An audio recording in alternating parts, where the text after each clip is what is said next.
Masih semangat meskipun kita sudah tadi di kota sudah berpanas-panasan, tapi alhamdulillah sampai di kantor DPRD kita masih semangat. Kalau bisa semangat kita juga diimbangi oleh semangat para anggota DPR di dalam menerima aspirasi kita. Betul? Aspirasi kita adalah terkait mengenai masalah kinerja pemerintah daerah yang selama ini kita anggap merosot. Betul?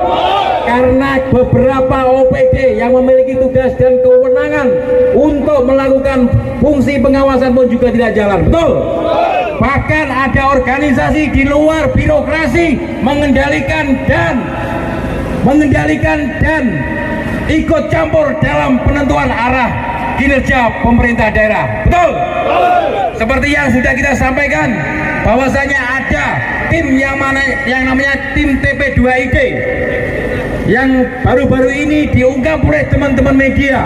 Adanya tim TPID melakukan pengendalian atas mutasi jabatan, promosi jabatan dari kalangan ASN. Betul?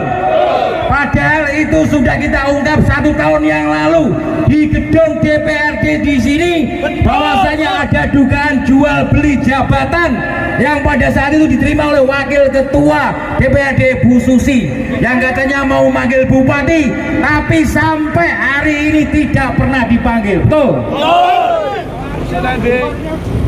Yang kedua, ada keresahan dari OPD dinas di lingkungan Pemkab Blitar yang merasa ada intimidasi, ada teror.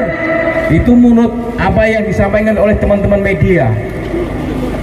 Tapi kenyataannya bagaimana? Itu nanti harus kita buktikan.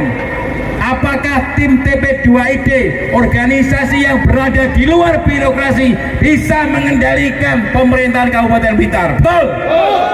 Kalau sampai ini terjadi, maka rusaklah sistem kinerja pemerintahan Kabupaten Blitar. Betul?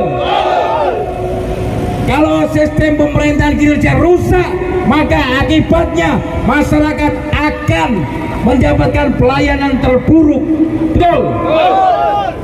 Maka dari itu, hari ini dari sebagian organisasi juga telah mendesak agar DPRD menggunakan hak istimewanya. Hak istimewa itu ada hak angket, hak interpelasi, atau hak tanya kepada eksekutif. Kalau hak angket itu akan melakukan penyelidikan terhadap pelaksanaan undang-undang atau peraturan atau kebijaksanaan yang berkaitan langsung dengan kepentingan masyarakat. Apakah di situ ada pelanggaran terhadap undang-undang atau pelanggaran terhadap kebijakan? Maka dari itu, dengan adanya TP2ID itu sebenarnya menjadi pintu pembuka aparat penegak hukum untuk membuka betulkah terjadi pelanggaran terhadap undang-undang maupun kebijakan. Kalau DPR nanti, mohon maaf, DPR karena mungkin baru pertama kali ini melakukan hak angket, apakah mereka bisa melakukan kinerja daripada hak istimewa yang melekat kepada mereka?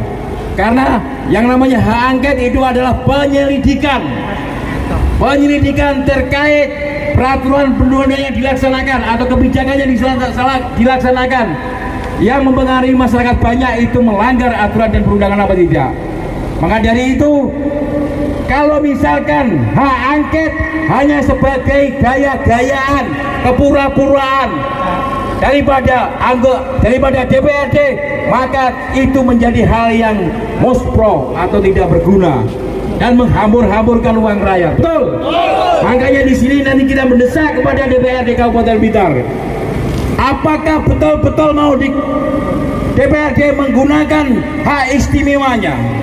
Karena tadi saya mendengar informasi dalam paripurna, jawaban atas pandangan umum fraksi-fraksi, Bupati masih tetap mempertahankan TP2ID. Artinya gerakan kita tidak akan pernah berhenti, betul? Baik secara gerakan moral maupun gerakan mengawal penegakan hukum atas kinerja TP2ID. Nanti kalau DPRD hanya pura-pura atau bergaya menggunakan hak istimewanya, maka juga akan kita tekan.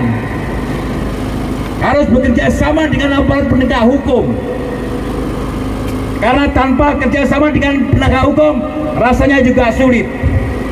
Sebagai contoh saja, kemarin kami mendengar di dalam hearing antara Komisi 1 DPRD Kabupaten Blitar dengan OPD terkait masalah sewa, anggaran sewa rumah dinas wakil bupati. Garis besarnya kami menilai bahwasanya bagian umum Sekretaris Daerah Kabupaten Blitar tidak mengakui adanya pemasangan anggaran untuk sewa rumah wakil bupati. Tapi tadi ketika kita menggunakan argumentasi, cara berpikir nalar kita atas pelaksanaan anggaran sewa rumah dinas bupati, ternyata mereka mengakui bagian umum bahwasanya betul tahun 2003 anggaran sewa rumah dipasang di dalam APBD. Betul? Kalian mendengar?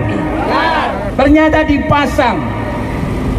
Nah, ketika dipasang, otomatis kontrak sewa itu diawali dari awal tahun 2003. Kalau awal tahun 2023 berarti uang itu sudah cair.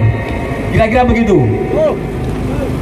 Kalau uang itu ternyata tidak cair karena kita ungkap dan teman media mengungkap, akhirnya nanti dikhawatirkan ada permainan administrasi di dalam menghapus jejak daripada penganggaran sewa rumah dinas wakil bupati. Betul? Siapa yang bisa mengungkap itu?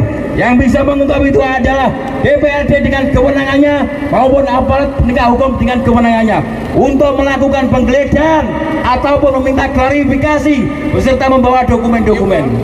Ternyata DPRD iso diprank. Betul?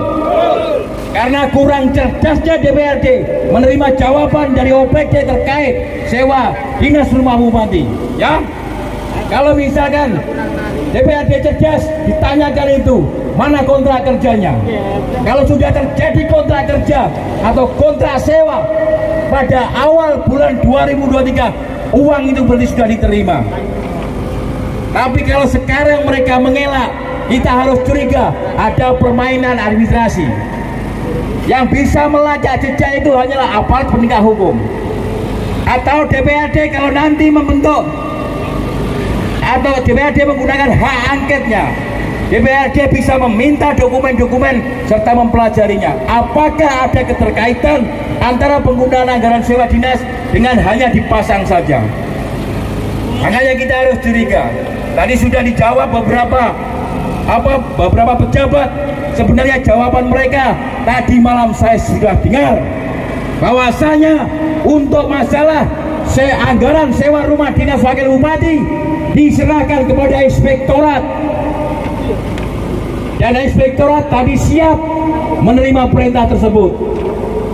Kemudian ada informasi lagi bahwasanya perkara seperti sewa rumah dinas akan dikondisikan. Kami heran, ada desas-desus di masyarakat, suara kabar angin, kabar burung, bahwasanya kasus rumah dinas wakil bupati Blitar ini sampai ditangani oleh Polda Jatim. Bahkan informasinya ditangani oleh Kejaksaan Tinggi Jawa Timur. Kenapa? Perkara yang kami anggap nilai kerugian daerah keuangan daerahnya kecil, tapi sing nangani gajah-gajah. Karena apa ini? Ini harus kita curigai dan kita kawal. Betul? Jangan sampai perkara sewa rumah dinas bupati ini lolos dari pengawalan kita.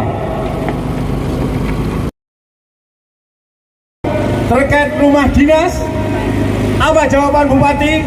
Ternyata katanya ada kesepakatan antara bupati dengan wakil bupati bahwa wakil bupati nanti menempati pendopo, tapi sewa rumah dinas tetap dikeluarkan. Ada rekamannya. Ya. Nah, ini lucu mana ini? Ini isu yang sangat lucu dan ada rekamannya. Akan tetapi mantan wakil bupati dikontak oleh salah satu wartawan, jawabannya ora nek kesepakatan Hancurkan. nah ini sing bener sopo, malah bingung dhewe kok. Sing bener sopo, iki sing mencela-mencele bupati ne opo wong loro-loro ne mencela-mencele.